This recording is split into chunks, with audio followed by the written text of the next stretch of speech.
ശബരിമലയുടെ സർവകക്ഷി യോഗം ഇന്ന് കഴിഞ്ഞു. ഇക്കാര്യത്തിൽ നാം മനസ്സിലാക്കേണ്ടത് LDF, UDF സംയുക്തങ്ങളുടെ വ്യത്യസ്ത പാർട്ടികളൊക്കെ അതിൽ പങ്കെടുത്തു. ഒപ്പം തന്നെ BJPയുടെ ആഭിമുഖ്യത്തിലുള്ള NDA അതിലെ വ്യത്യസ്ത പാർട്ടികളും അതിൽ പങ്കെടുത്തു.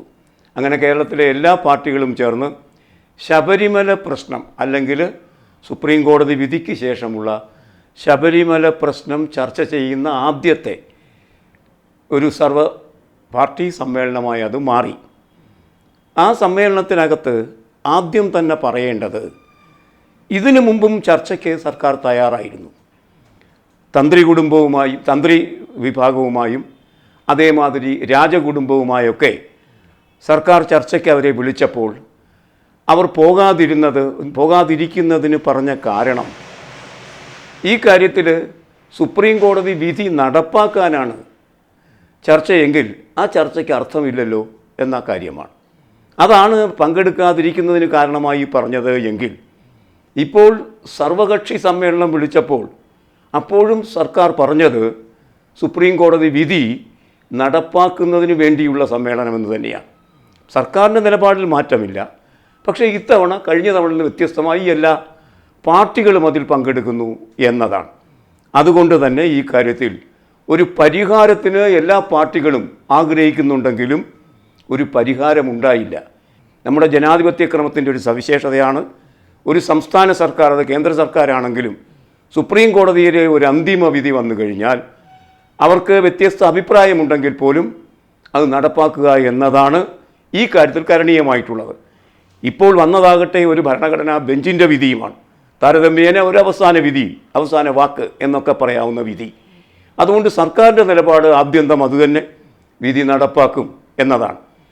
മറ്റ് രണ്ട് വിഭാഗങ്ങളുണ്ട്, UDFും അതുപോലെ തന്നെ NDAയും, BJPയുടെ NDA. ആ രണ്ട് വിഭാഗങ്ങൾ ഈ വിധി നടപ്പാക്കുന്നതിനുള്ള അവരുടെ വിസമ്മതം ആദ്യമേ പ്രകടിപ്പിച്ചു കഴിഞ്ഞിട്ടുണ്ട്.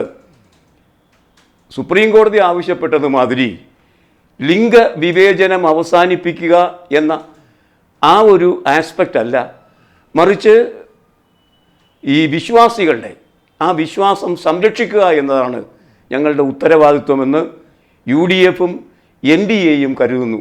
അതുതന്നെ അവർ ഈ സമ്മേളനത്തിലും പറഞ്ഞു. സർവകക്ഷി സമ്മേളനത്തിൽ ആദ്യത്തെ ഘട്ടത്തിൽ ഓരോരുത്തരും എടുത്ത നിലപാട് തുടർന്നെടുക്കുകയും അതുകൊണ്ട് തന്നെ ഒരു കൺസെൻസസ്, സമവായം ഉണ്ടാകാതെ പോവുകയും ചെയ്തു. ഒടുവിൽ മുഖ്യമന്ത്രി പറഞ്ഞത് വിട്ടുവീഴ്ച ചെയ്യാവുന്ന ഒരു കാര്യം, ഏതൊക്കെ നിലവാരത്തിൽ സ്ത്രീകളെ അവിടെ കയറ്റാം, യുവതികളായ സ്ത്രീകളെ ചില ദിവസങ്ങളിൽ മാത്രം കയറ്റാൻ കഴിയുള്ളെങ്കിൽ അങ്ങനെ സ്ത്രീകളെ അവിടെ കയറ്റുന്നതിന് പ്രായോഗികമായ പ്രശ്നങ്ങൾ ചർച്ച ചെയ്യാം. അപ്പോൾ അത് സ്വാഭാവികമായും മറ്റുള്ളവർക്ക് സ്വീകാര്യമായിരുന്നില്ല. അതുകൊണ്ട് തന്നെ സർവകക്ഷി സമ്മേളനം നടന്നുവെങ്കിലും തീരുമാനമുണ്ടാകാതെ പോയി. വിശ്വാസത്തിൻ്റെ അടിസ്ഥാനത്തിൽ സ്ത്രീകളെ കയറ്റാൻ കഴിയില്ല, ഇതാണ് UDFും അതുമാതിരി തന്നെ NDAയും പറയുന്നതെങ്കിൽ കോടതി വിധി നമുക്കൊക്കെ അറിയാവുന്നത് മാതിരി സ്ത്രീകളെ കയറ്റുക, സ്ത്രീകളെ കയറ്റാതിരിക്കുക എന്നതേ അല്ല. സ്ത്രീകളുമായി ബന്ധിപ്പിച്ച് വരുന്നത് ഏതെങ്കിലും ഒരു പക്ഷപാതിത്വത്തിൻ്റെ അടിസ്ഥാനത്തിൽ സ്ത്രീകളെ കയറ്റത്തില്ല എന്ന് പറഞ്ഞതിന് എതിരായ വിധിയാണ്. സ്ത്രീകൾക്ക് ലിംഗപരമായ തുല്യതയുള്ളതുകൊണ്ട് ഏതു പ്രായത്തിലുള്ള സ്ത്രീകളെയും അവരുടെ ആരാധനാ സൗകര്യത്തിൽ നിന്ന് വിലക്കുന്നത് തെറ്റാണെന്നും മൗലികാവകാശത്തിൻ്റെ ലംഘനമാണ് അത് എന്നുമാണ് സത്യത്തിൽ ഇവർ കോടതി പറയുന്നത്.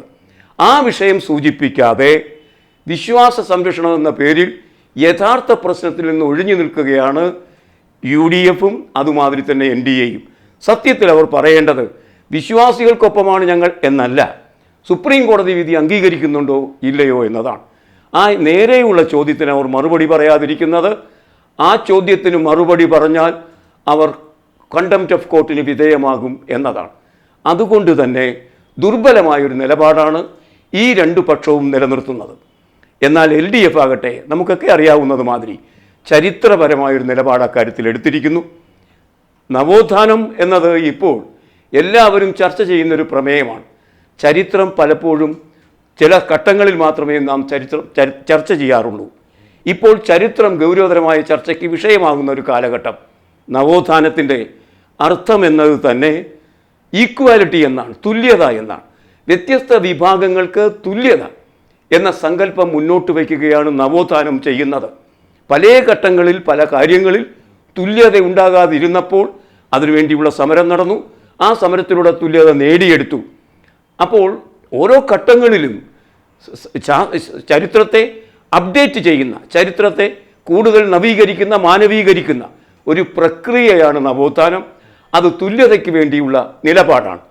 ആ നിലയ്ക്ക് സ്ത്രീയുടെ തുല്യത ഒരു പ്രത്യേക ക്ഷേത്രത്തിൽ ദർശനം നടത്തുന്ന കാര്യത്തിൽ സ്ത്രീയും പുരുഷനും തമ്മിൽ തുല്യത എന്ന യഥാർത്ഥ പ്രശ്നത്തെ മറച്ചുവെച്ച് വിശ്വാസത്തിൻ്റെ പ്രശ്നമായി ഇതിനെ ന്യൂനീകരിച്ചുകൊണ്ട് സർവകക്ഷി സമ്മേളനത്തിൽ പിന്തിരിപ്പൻ ഒരു നിലപാട്, അല്ലെങ്കിൽ എടുത്തടിച്ച ഒരു നിലപാട് പ്രതിപക്ഷം സ്വീകരിക്കുമ്പോൾ ഒരു പുതിയ പ്രശ്നം സർക്കാരിൻ്റെ മുന്നിൽ ഉയർന്നു വരുന്നു.